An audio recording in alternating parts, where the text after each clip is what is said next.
مجھے اپنی زندگی میں قاری عبدالباسط عبدالصمد کے ساتھ 1 مہینہ گزارنے کا موقع ملا امریکہ میں. وہ قرآن مجید کی تلاوت کرتے تھے اور میں کبھی اردو کبھی انگلش اس سے متعلقہ کچھ بیان کر دیتا تھا. مجھ سے بہت محبت کرتے تھے. وہ میرا نام نہیں لیتے تھے, انہوں نے میرا نام رکھا ہوا تھا رجل صالح. ہمیشہ پوچھتے تھے این رجل صالح. نماز پڑھانے کا وقت آتا میں انہیں کہتا جی کہ آپ نماز پڑھائیں. وہ کہتے یہ کیسے پاسبل ہے کہ آپ کی موجودگی میں نماز پڑھاؤں, آپ پڑھائیں گے. تو میں تو قرات نہیں جانتا صحیح طرح, لیکن بہرحال وہ میری غلطیوں پہ صبر کر لیتے تھے اور میں نماز پڑھا دیتا تھا. ان کے اندر میں نے ایک خوبی دیکھی, ہر وقت قرآن کی تلاوت کرتے رہتے تھے, ہر وقت.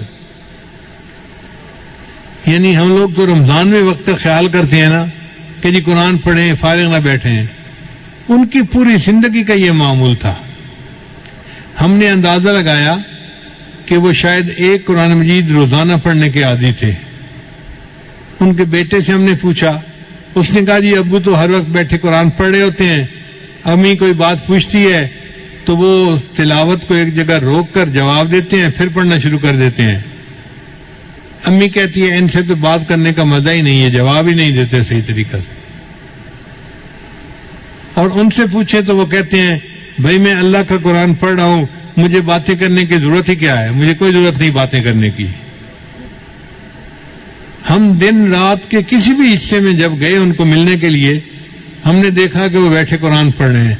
میں نے اپنی زندگی میں اتنا قرآن پاک پڑھتے بہت کم لوگوں کو دیکھا ہوگا.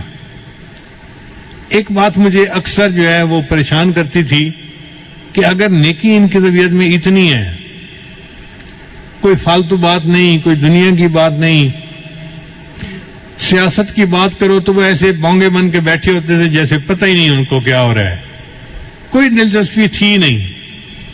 تو یہ داڑھی کیوں مڑتے ہیں؟ تو بعد میں انہوں نے کہا کہ علماء جو مصر کے ہیں ان کو ایک علمی مغالطہ ہے, وہ داڑھی کو سنت نہیں سمجھتے یا واجب نہیں سمجھتے جس طرح ہم سمجھتے ہیں. وہ سمجھتے ہیں کہ داڑھی اس لیے رکھی جاتی ہے کہ مرد اور عورت کے درمیان فرق ہو سکے, دیکھنے سے پتہ چلے یہ مرد ہے اور جس کی داڑھی نہیں یہ عورت ہے. چنانچہ مصر کے علماء کو آپ دیکھیں گے تو وہ داڑھی اور مونچھ اکٹھی کبھی نہیں مونڈیں گے. کوئی عالم آپ کو ایسا نہیں ملے گا جو مونچھ بھی مونڈتا ہو اور داڑھی بھی مونڈتا ہو. وہ داڑھی مونڈیں گے تو مونچھ ضرور رکھیں گے, اور وہ کہتے ہیں کہ جی مونچھوں کے رکھنے سے پتہ چل جاتا ہے یہ عورت نہیں ہے تو داڑھی کا مقصد پورا ہو گیا. شاید یہی مغالطہ علامہ اقبال کو بھی لگا ہوگا, ورنہ اس کے اندر تو ایمان بہت مضبوط تھا, لیکن داڑھی جو شیو کرتا تھا وہ اسی علم مغالطے کی وجہ سے کرتا ہوگا. اس لیے مصر میں جو مفتی اعظم ہوتا ہے وہ بھی داڑھی منڈا ہوتا ہے. تو یہ علمی مغالطہ ہے جو ان علماء کو لگا. ہمارے علماء کو اللہ تعالیٰ نے اس میں بہت صحیح جگہ پر پہنچایا, اور انہوں نے لکھا کہ داڑھی رکھنا تو واجب ہے, البتہ 1 مٹھ تک اس کو بڑھانا یہ سنت ہے, اور صحیح مسئلہ بھی یہی ہے.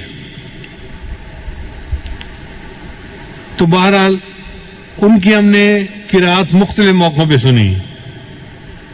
ایک دفعہ ہم نے ایک جگہ کھانا کھایا تو ایک ہمارے دوست تھے, وہ قاری صاحب کو کہنے لگے کہ آج سورہ الرحمن کی تلاوت سنائیں. ہمیں برا لگا کہ لوگ ایسے ہی فرمائشیں کر دیتے ہیں, پتہ نہیں دوسرے کی طبیعت بحال ہے یا نہیں, فریش ہونا بھی تو ضروری ہوتا ہے نا. لیکن قاری صاحب سنبھل کے بیٹھ گئے اور انہوں نے سورہ الرحمن کی تلاوت کی اور دل خوش ہو گیا. کیا اللہ نے ان کو آواز عطا کی تھی. ہم تو پاس بیٹھ کے سنتے تھے نا ایسے. جو آپ کیسٹوں میں سنتے ہیں وہ ہم پریکٹیکلی ان کے پاس بیٹھ کے سنتے تھے.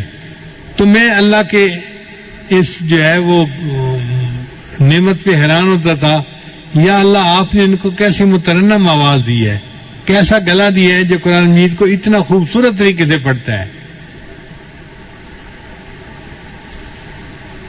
نبی صاحب نے ارشاد فرمایا تم قرآن مجید کو مزین کر کے پڑھو, یعنی اچھے طریقے سے پڑھو. واقعی انہوں نے حق ادا کر دیا.